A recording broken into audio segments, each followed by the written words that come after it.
Well, good afternoon, everybody, and welcome back to RobMotive. Did you see some pictures were released recently of the 2024 Toyota Tacoma? These came from, I guess, a Brazilian patent office. Apparently, Toyota runs through Brazil for some of their patents. I bet they patent things all over the place. But anyway, these pictures came out, and I have one here because, of course, I can't have a real truck. It's not available yet.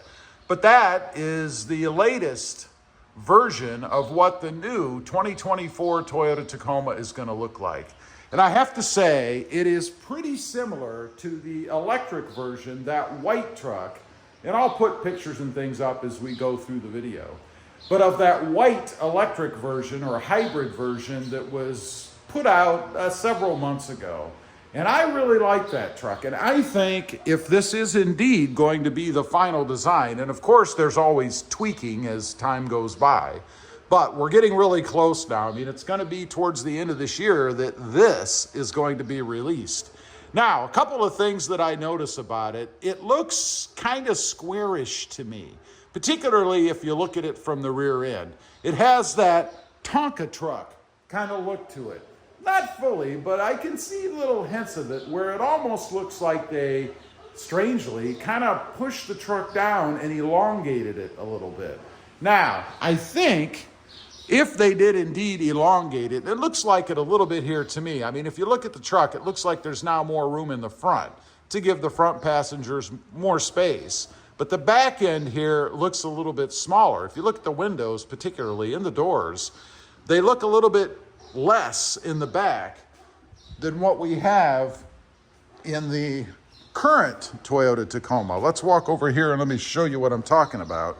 If you look at the door or the window areas on here, they look pretty close to the same size front to back as compared to way over there or maybe up here on the new redesigned truck. So it looks to me like they've given us more room in the front, but they've kind of taken away some of the room in the back.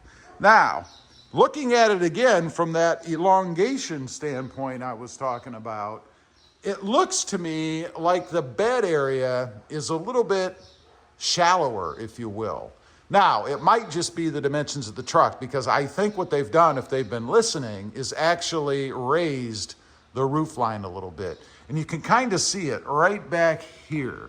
If you notice, it has this line back here, and it almost looks like they ripped off the old roof and put a new roof on that's about maybe a couple of inches taller, just going by proportions in what I see in this rendering here.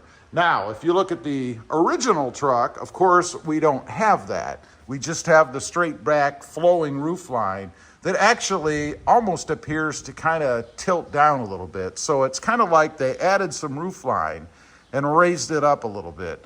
And I think that's what they've done. You know, there's been a lot of complaints about headroom in the Tacoma, particularly from those who are vertically gifted.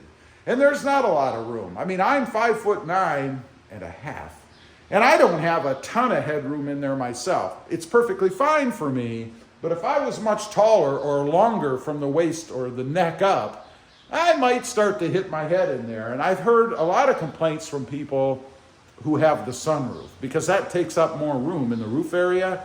And those who are, again, vertically gifted seem to have problems with that sunroof, and that they've taken away enough room that it actually causes them to hit their head inside the truck.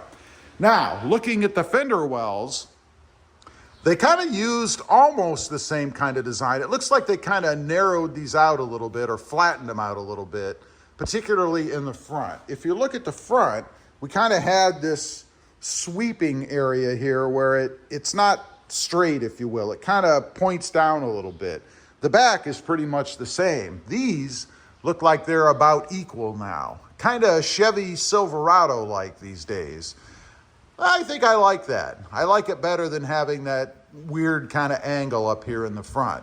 Now, speaking of the front end, we have what appears to be a bit smaller grille on that truck. If you look at the existing model, much bigger here in the grille area. Of course, we now have this light area on the new Tacoma as opposed to what we had. Mine, of course, has the aftermarket bumper on it, so it's not a fair comparison. but they've given us this little upper lip, maybe it's a lower lip, where they're integrating a couple of lights here. You can see them in the picture. And then I'm sure one of the options, like the Tundra, is going to be a light bar, probably placed in here or maybe even up here. The grill area, you're going to have the TSS sensor either right behind the emblem, which is what this little round circle. See, they're trying to hide it from us. This isn't really a Tacoma. They got rid of the emblem there, so you can't tell. Yeah, right. But it's going to be either right behind this emblem. I'm sure it's going to be a Toyota badge of some sort, or right down here in the grill, which is my guess. If you look in here, I can almost see a camera right there, and then the square where the TSS sensor would be, just like what we have here. On mine, I've actually put a camera in, you can see it there, but they have the sensor hidden behind this cover. I think it's going to be the same kind of thing, and maybe they've kind of integrated the Pro Grille in doing that. Kind of a Pro Grille look to it. Now, the headlights, they to me look eerily similar to what we're doing with the new Tundra. You know, they kind of sweep back a little bit. Not quite as big as what we have on the current version. I mean, these are some pretty big honking headlights, right?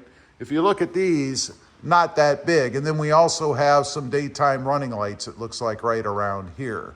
What I find interesting is the venting. They're giving us more venting here, and that's probably due to the smaller grill area. They had to put more venting in here to get air in to cool that four-cylinder turbo engine. There's probably a turbo somewhere on one of the sides, and that's why we've got more venting in here to keep things cool. But interestingly, we also have a vent right here on the side, and you can't see the other side, but I'm sure it's the same way on the driver's side of the truck. The rest of it, otherwise, I think it still has that Toyota Tacoma look. I think that's a pretty good darn design for the truck, because they've maintained the Tacoma aura, if you will, or look. They didn't go so far away from the design that it's going to alienate those of us out there who love the look of the Tacoma anyway. Me personally, I kind of dig it. I do like it. I think that it does borrow a lot from the Tundra, and I think a lot of what the Tundra has would look much better on a smaller truck. I think it's a winner. I think it's going to be very popular. Whether or not overall, we'll have to see depending on what the engine does. Again, it's going to be that four-cylinder turbo, I'm sure. Leave a comment. Let me know what you think. Do you like it? Do you not like it? Based solely on the appearance, the body. I'd be curious to know. Also, real quick, I do have 2 additional channels. Mod Driven, all about the new to me Honda Civic 6-speed manual, and RobMotive JT, all about the Jeep Gladiator. Check them out, and if you're interested, why not subscribe? And while you're at it, smash the subscribe button here too. Thanks for watching. Stay safe out there. Bye.